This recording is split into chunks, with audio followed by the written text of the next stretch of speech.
noise problems, that's a threat.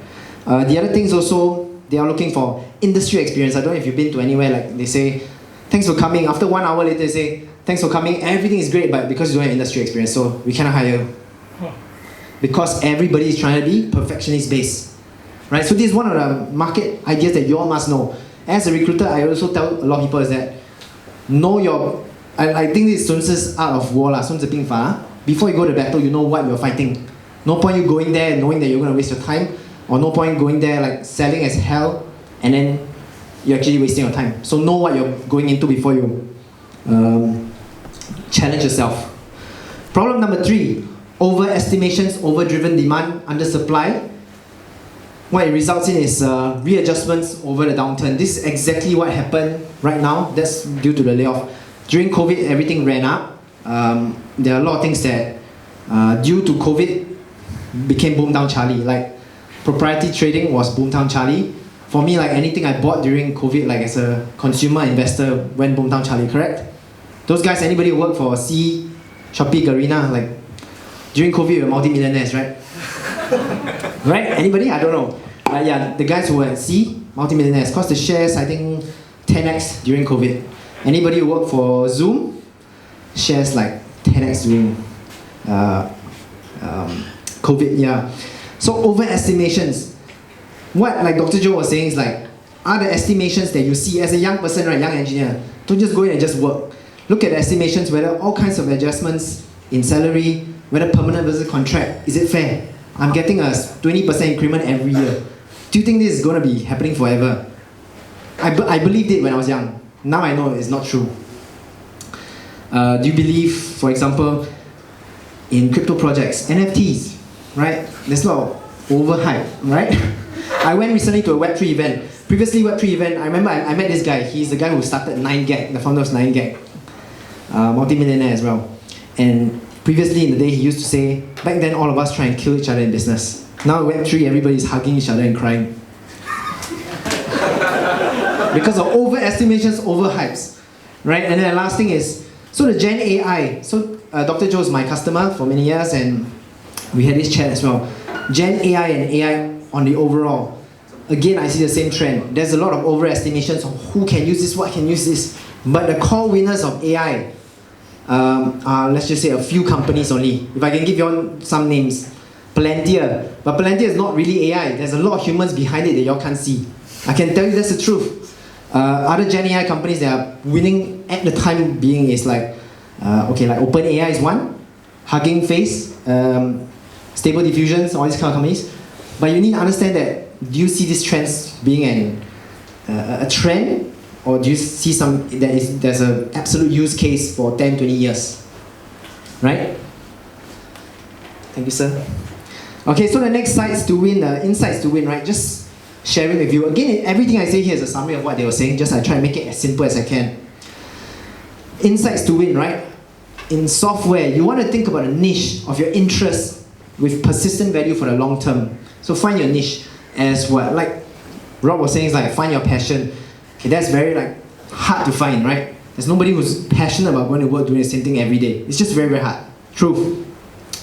But there will be people who, I give you an example, there are people who have passion in trading because of certain reasons. Can't be because of money, right? Because everybody calls me and says, oh, I want a quant job. Why? Because of money.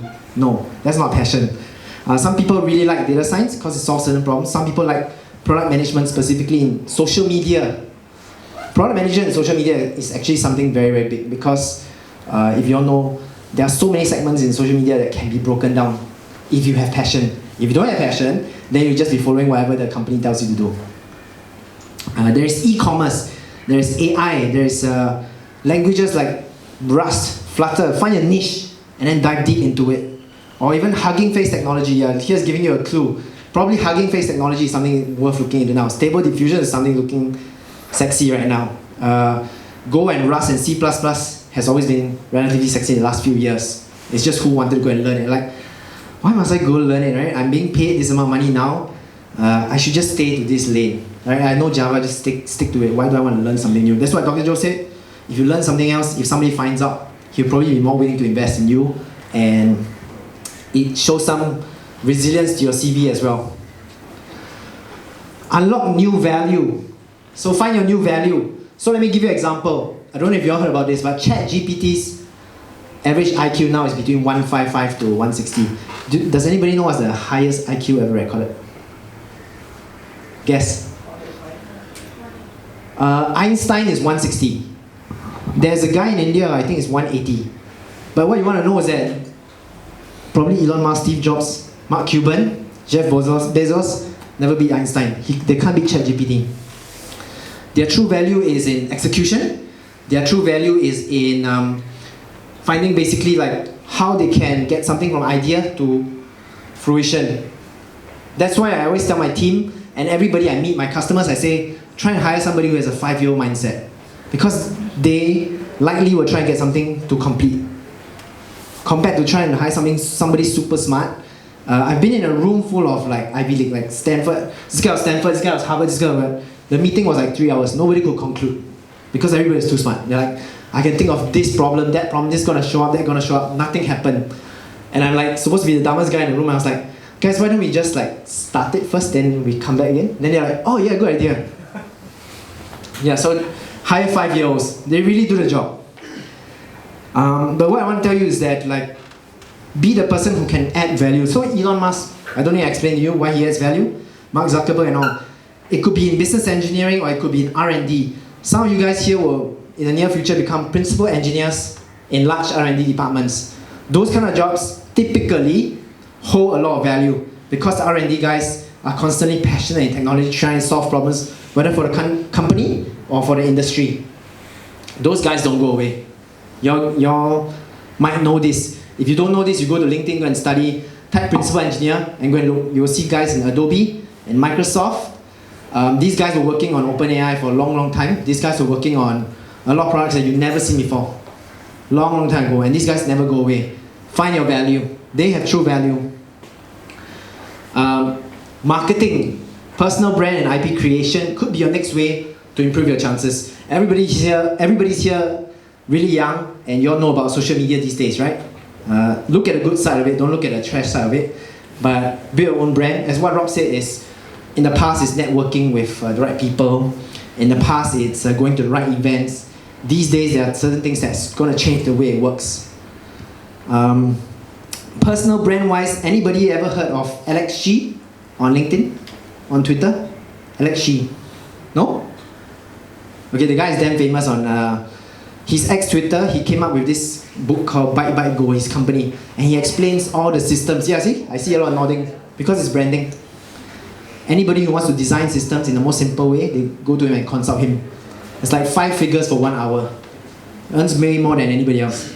Anybody heard of Michael Lin on LinkedIn? Michael Lin.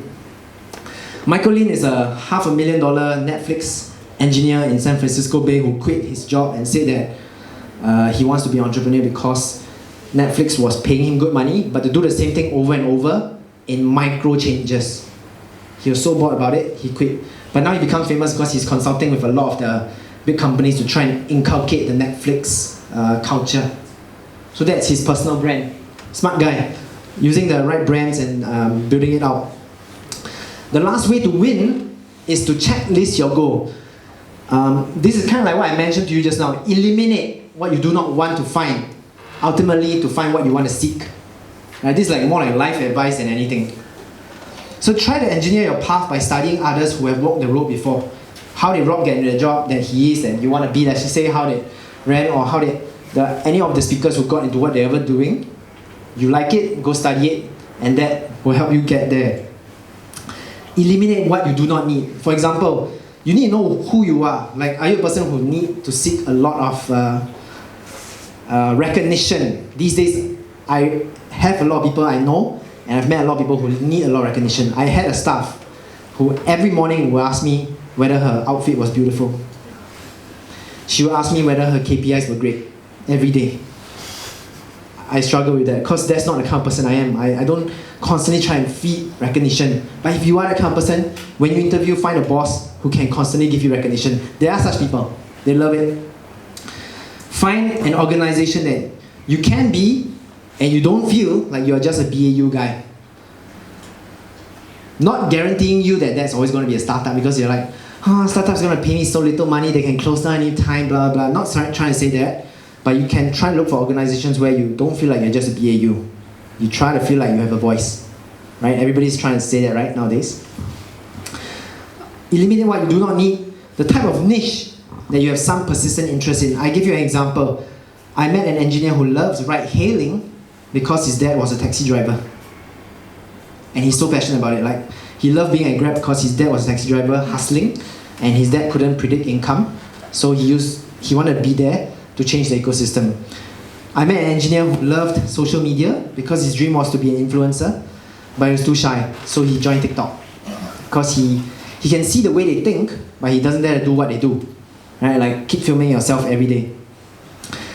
Eliminate what you do not need. Again, is do not try and chase an amazing salary with limited stability or unfulfilling job scope. Let me give you an example. And you wouldn't see this now, you only see it at the end of the journey that you face that. I met a lot of engineers last year who I placed into crypto, right? Blockchain, all the salary raises are like insane. It's like they have more money than Wall Street. And I tell them that, eyes wide open, you're going in, lack of stability. Are you clear? Yeah, I'm clear. Eyes wide open, you're going there, there's going to be regulations. Do you know? Yeah, I know. Eyes wide open, you know that there are certain telltale signs. There's no office in Singapore, you're not allowed to open an office. They have to work, and they can't even tell you where they are from. You know? I'm calling you from this company. Where are you based? Can't tell you. What am I gonna do? I can't tell you. Do you want $400,000? Yeah. I do it. Right? And then what happens is that the guy hustled for maybe like 2 months, 3 months, and then they lose a job. Either they get cut, or they can't take it, they quit. And in crypto, it's not even 996, it's like 997. Because it was everyday hustling. Yeah, so choose something you want to do, then you can stick with it for some time. Right? Don't just ride the next wave. I know you're young, but like learn from me, because I ride the next wave. I remember that line, I said, yeah, I'm gonna do what